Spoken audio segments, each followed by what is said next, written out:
Hello everyone, welcome to my YouTube channel Nitin Jat.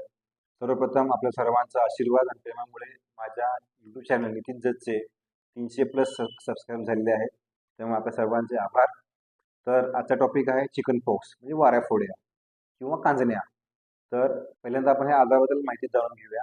तर कांजण्यामध्ये काय होतं, अंगावर पुरळ उठतात लाल रंगाच्या, त्यानंतर त्यामध्ये पाणी भरतं, त्यानंतर बाळाला ताप येतो, तसेच त्याच्यातून खाज सुटते.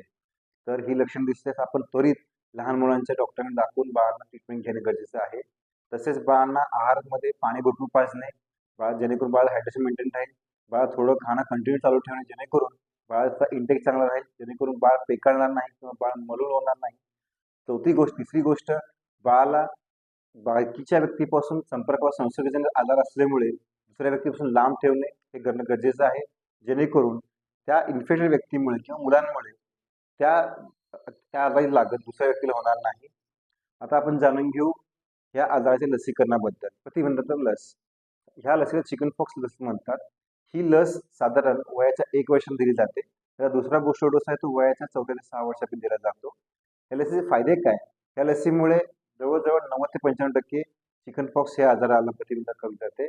तसेच ह्या लसीमुळे बाळाला जास्त आजार उद्भवणारा, जेणेकरून त्याला मिनिंजायटिस म्हणतात किंवा एन्केफेलायटिस म्हणतात, जेणेकरून हे इन्फेक्शनचा ताप वाढून तो मेंदूत जातो आणि बाळाला दुष्परिणाम वाढतात, हे आपण प्रतिबंध करू शकतो. तरी माझी पालकांना विनंती आहे की आपण सध्या तर ही लस फक्त प्रायव्हेटला अवेलेबल आहे. तसंच माझ्या हॉस्पिटलला पण लस अवेलेबल आहे, माऊली बालरुग्णालय नॉलेज येते. तरी आपण ही लस घ्यावी, जेणेकरून बाळाला संभाव्य धोके टाळता येतील. धन्यवाद.